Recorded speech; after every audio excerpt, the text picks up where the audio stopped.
Well, the traditional symptoms of menopause are not fun, but some women also experience low sex drive. Dr. Viviana with Houston Relationship Therapy is here, though, to help out with some reasons why, make us all understand what's going on with it. Oh, my goodness. Well, there's a lot going on, and most people aren't talking about it. So, of course, you know, I'm not a medical doctor, so I won't dive into that part, but I will tell you about some of the more common physiological and psychological issues that might be causing and wreaking havoc on an otherwise very healthy sex life. You know, there are hormonal changes.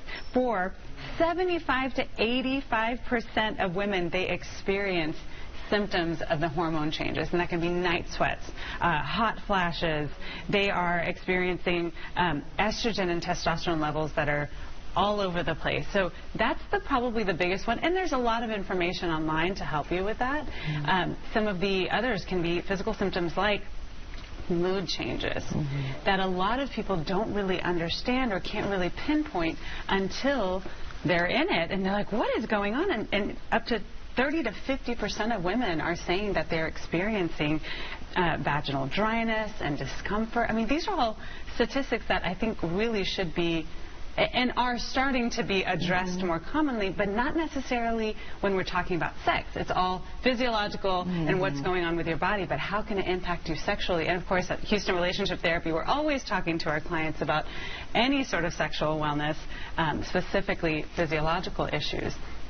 And then the other thing that can happen with those emotional changes, that can lead to depression, anxiety that is otherwise not going to be a concern for them. It's something that is an onset during perimenopause and menopause. So please be talking to your doctors about this. Talk to your clinicians, your OB, your urologist, whoever it is. Make sure that you're talking about these things, because you may not think it has anything to do with menopause. You might think it's stress, but it could absolutely lead to being diagnosed and understanding that this is part of menopause. And you can have sleep problems, and so that just really makes it even worse. Sleep disturbances. I'm looking here at my stats. 40 to 60% of women are experiencing sleep disturbance, and we've talked about how important it is to have really healthy sleep hygiene. It's very difficult to do that, especially when you're having to, for a lot of people who don't sleep divorce, worry about the partner next to you and whether you're waking them or if it's too cold for them or too hot for them.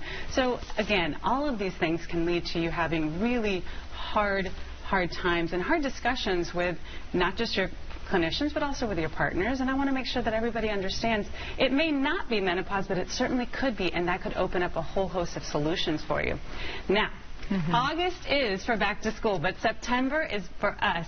Sexy September. This is a couples challenge. It's for free. Head over to my Instagram, follow Dr. Viviana, spell out doctor, and DM the word September, and I will send over a Sexy September challenge starting September 1st. It's August 1st. You have 1 month to sign up. Don't miss it. All right. That's good to know. Thanks, Dr. V. Thanks, Coming up next, bills aimed at keeping kids safe online are making their way through Congress. We'll talk about what's included in them and if they go far enough.